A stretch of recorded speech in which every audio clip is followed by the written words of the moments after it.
જો કે અત્યારે આપણે 2026ના શરૂઆતના સ્ટેજમાં છે, એટલે કે જાન્યુઆરી મહિનો અત્યારે ચાલી રહ્યો છે અને જાન્યુઆરી મહિના દરમિયાન જે આપણે અગાઉથી ઘણા બધા વેધર એક્સપર્ટનું અનુમાન હતું કે શિયાળા દરમિયાન લાનીના સ્થાપિત થશે, એ મુજબનો કોઈ સારો એવો લાનીના સ્થાપિત થયો હોય તેવા સંજોગો નથી બન્યા. હા, ચોક્કસથી વાત છે કે ઘણા ટાઈમથી આ ન્યુટ્રલ કન્ડિશનની અંદર છે, એ ન્યુટ્રલની અંદર સ્લાઇટલી ક્યાંય ને ક્યાંય આપણે પરિણામ જોવા મળી રહ્યું છે, પણ જે વિધિવત રીતે લાનીના સ્થાપિત થવો જોઈએ એ લાનીના સ્થાપિત નથી થયો, જેને કારણે પણ આમ જોવા જઈએ તો ડિસેમ્બર મહિનાની અંદર ઠંડીનું પ્રમાણ છે એ ઓછું પણ રહ્યું છે. ડિસેમ્બર મહિનો છે આ વર્ષે 2025નો જે અંતનો મહિનો હોય છે ડિસેમ્બર, એ ઠંડીની દ્રષ્ટિએ વીક રહ્યો છે. જોકે જાન્યુઆરી મહિનામાં ફરીથી એક સારી એવી ઠંડીની શરૂઆત પણ થઈ ગઈ છે અને સાથે સાથે ઘણી જગ્યાએ રેકોર્ડ બ્રેક પણ ઠંડી પડી રહી છે, પણ લાનીના હજી જે પ્રકારે સ્થાપિત થવો જોઈએ એ નથી થયો. હવે આપણે વાત કરવાની છે લાનીનાની અને અલનીનોની લાંબા ગાળાની.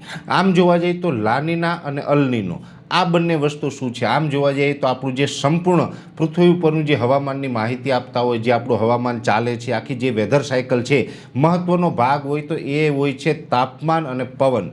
હવે તાપમાન અને પવન ઉપર જે આપણું આખું હવામાન ચાલી રહ્યું છે, એમાં તાપમાનમાં મુખ્ય ભૂમિકા હોય છે પ્રશાંત મહાસાગરની, અને ખાસ કરીને પ્રશાંત મહાસાગરનું તાપમાન છે એ આપણા એશિયા ખંડ ઉપર હવામાન ઉપર ખૂબ મોટી અસર પાડતું હોય છે. પ્રશાંત મહાસાગરની અંદર જ્યારે પણ એનું જે નોર્મલ તાપમાન હોય છે ત્યારે આપણે એને ન્યુટ્રલ કન્ડિશન કહીએ છીએ, પણ જો નોર્મલ કરતાં તાપમાન ઊંચું આવે છે તો એને આપણે અલનીનો કહેવામાં આવે છે, અને જો નોર્મલ કરતાં તાપમાન નીચું આવે છે તો પછી આપણે એને લાનીના સ્થાપિત થયું એવું કહીએ છીએ. હવે જ્યારે પણ નોર્મલ કરતાં તાપમાન ઊંચું થાય છે એટલે સ્વાભાવિક રીતે પ્રશાંત મહાસાગરનું તાપમાન ઊંચું જાય ત્યારે એનું ત્યાં પાણી ગરમ થાય છે, તો ઠંડુ પાણી છે એ હિન્દ મહાસાગર, અરબ સાગર, બંગાળની ખાડી અને વગેરે ઘણા વિસ્તારો સુધી એની અસર થાય છે, જેને કારણે આપણે જે વરસાદી સિસ્ટમો બનતી હોય છે એના ઉપર અસર કરે છે અને આપણી જો ચોમાસાની સાયકલ હોય ખોરવાઈ જતી હોય. ઘણી વખત એવું બને છે. મોટા ભાગના કેસની અંદર જ્યારે પણ અલનીનો સ્થાપિત થાય છે ત્યારે આપણે વરસાદનું પ્રમાણ એશિયા ખંડની અંદર ઓછું જોવા મળે અને ભારત દેશની અંદર પણ ઓછું જોવા મળતું હોય, અને એમાં પણ આપણું ગુજરાત તો અરબ સાગરના કાંઠે આવેલું છે એટલે આપણે પણ એનું પ્રમાણ પછી ઘટી જતું હોય છે.